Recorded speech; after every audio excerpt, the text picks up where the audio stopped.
Nicolas Duhin, je suis diplômé dans hydrogéologie et passionné de minéralogie et de prospection minéralogique depuis bientôt 5 ans.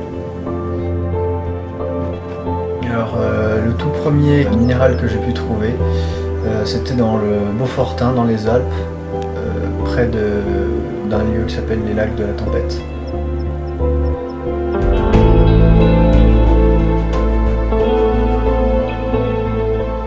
En fait, la minéralogie en soi, c'est un peu comme chercher des trésors, chercher quelque chose d'esthétique, de rare, de beau, qui a de la valeur plus sentimentale que monétaire la plupart du temps.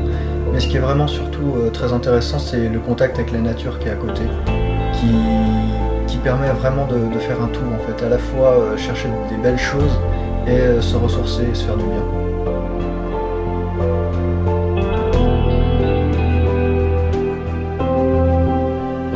Les minéraux en soi, ils ont une certaine rareté, un esthétisme qui donne de la valeur en soi. Et surtout l'attrait principal en fait c'est le fait de les chercher pour moi. C'est pas de les garder, c'est vraiment ni de les collectionner, c'est vraiment de les chercher. Et en fait les minéraux en soi c'est pas tout seul c'est déjà bien, mais il y a vraiment le côté contact avec la nature, fait de sortir, de se faire du bien, qui est de partir aller chercher comme ça des minéraux en montagne tout seul ou avec des gens qu'on apprécie. C'est vraiment ce côté là qui est le plus intéressant en fait.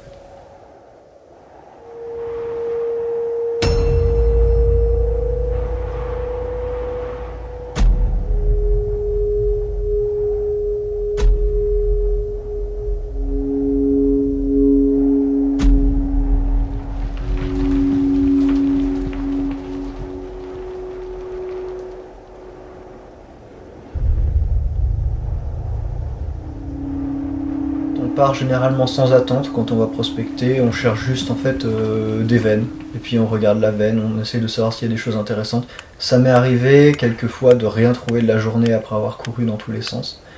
Mais généralement, même un petit cristal fait plaisir, parce que c'est joli, c'est beau, et puis on revient avec quelque chose. Ça c'est du beau ça. Ah, il est bien. Un petit bout de roche, tu vois. Depuis tout petit, je cherche des cailloux.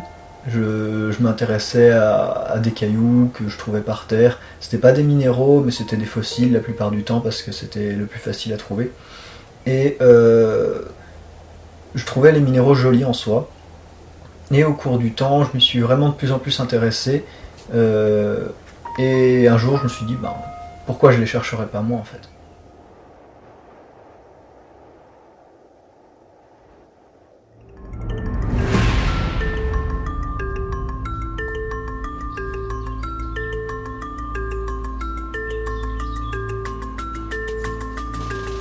Il y a vraiment quelque chose de particulier que peu de gens arrivent à approcher. La plupart du temps, quand on va en montagne, on reste sur les chemins, on fait un chemin de randonnée.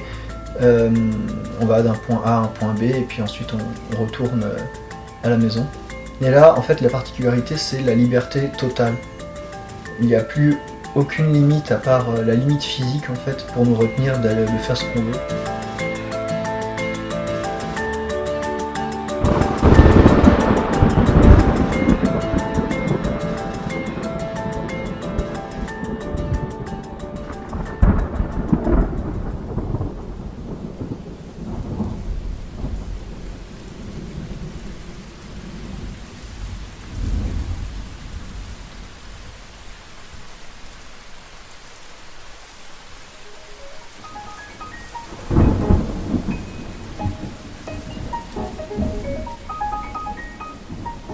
Partager la passion, ça passe déjà par emmener des gens chercher avec moi. Donc c'est pas toujours évident, mais généralement la plupart des personnes apprécient beaucoup parce que c'est en quelque sorte une randonnée à valeur ajoutée. Et en plus de ça, on garde un souvenir qu'on gardera toujours auprès de soi, la plupart du temps en tout cas.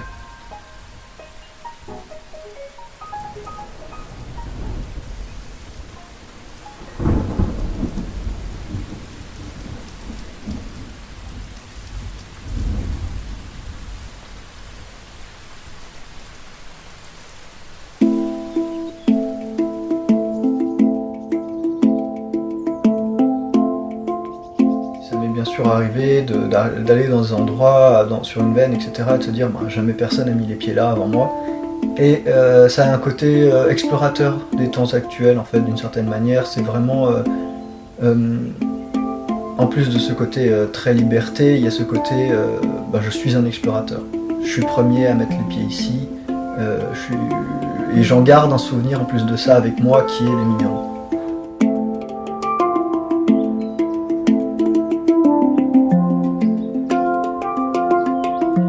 Physiquement, c'est pas juste dur, des fois on met notre vie en jeu en fait.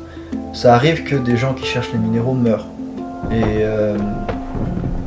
il y a toujours une notion de risque qui est à prendre constamment et très souvent ça arrive qu'on sous-estime les risques qu'on prend. Il y a toujours le risque de se prendre un caillou ou d'avoir un accident parce que quand on est... La montagne est déjà connue pour être dangereuse, même quand on reste sur les chemins ça arrive qu'il y ait des accidents, mais quand on les quitte, là on est totalement livré à soi-même et la seule personne qui peut nous dire si oui ou non on prend des risques c'est nous-mêmes en fait. Donc la prudence c'est vraiment la chose principale.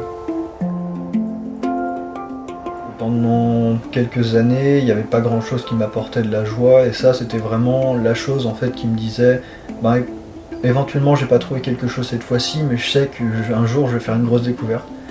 Et rien que ça en fait ça incite déjà à y retourner, à vouloir se battre et ben, les grosses découvertes je les ai faites.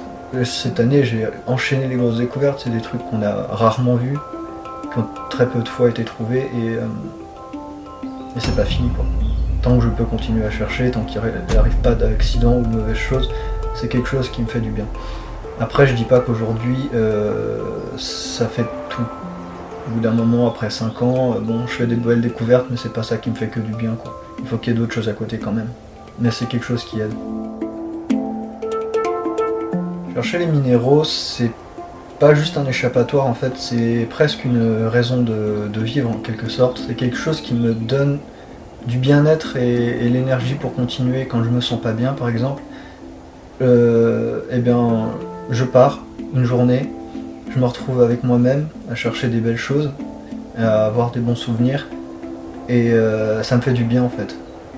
C'est quelque chose qui est devenu vraiment important pour moi et 2 semaines sans chercher des minéraux au moins une fois ou se retrouver dans la nature tout simplement, on sent déjà les conséquences.